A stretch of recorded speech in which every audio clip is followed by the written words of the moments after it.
Buckley, MilfordMD. Promised you early today that I would show you a little bit of fat transfer to the hands. This is fat.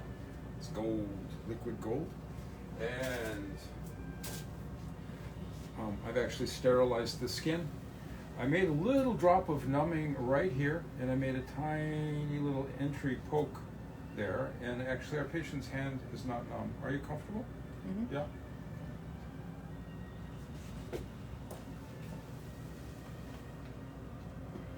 So you can see there's some bones and tendons and veins.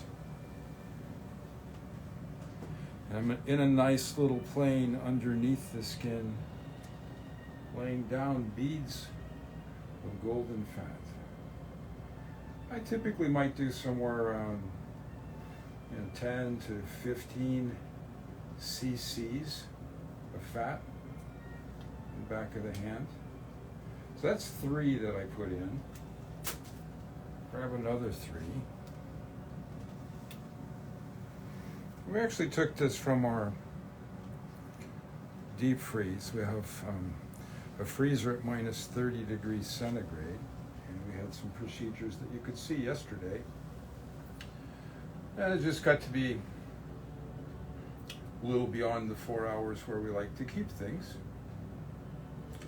And so our patient was coming back to have her tummy tuck rechecked today anyway. So we decided we'll do the hands today. The living fat is going to persist for a very long time. So am I hurting you? No. Not at all. No. And none of this is numb, only that little spot there. And really I didn't numb that for the purpose of numbing it. It's just our numbing fluid has a little epinephrine in it, and so it minimizes the chance of having a little bruise at that entry spot.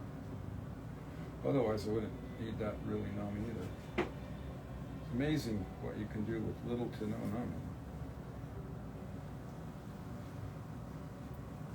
Well, you have to know where boundaries are and how to manage everything. And then it's magical. Ah, you laugh. It's magical.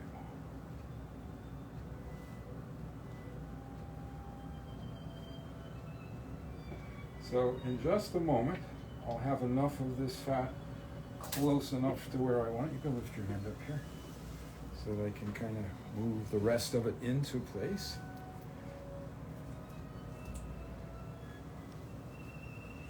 Now I'll put some lotion on the back of the hand in a moment and do some more distributing.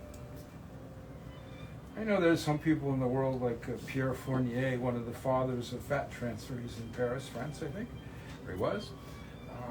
He used to like to splint hands, thinking that would help the fat cells take.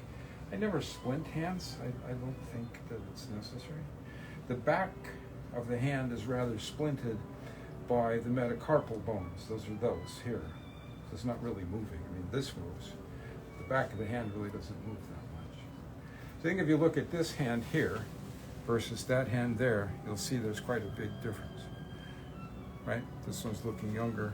That one needs some help, which is coming in a moment. Thank you for watching MilfordMD, an autologous fat transfer, that is to say fat grafting, to the hands. Where did the fat come from? Came from the abdomen yesterday. It lived overnight at minus 30 degrees centigrade. Yes. Thank you for watching MilfordMD.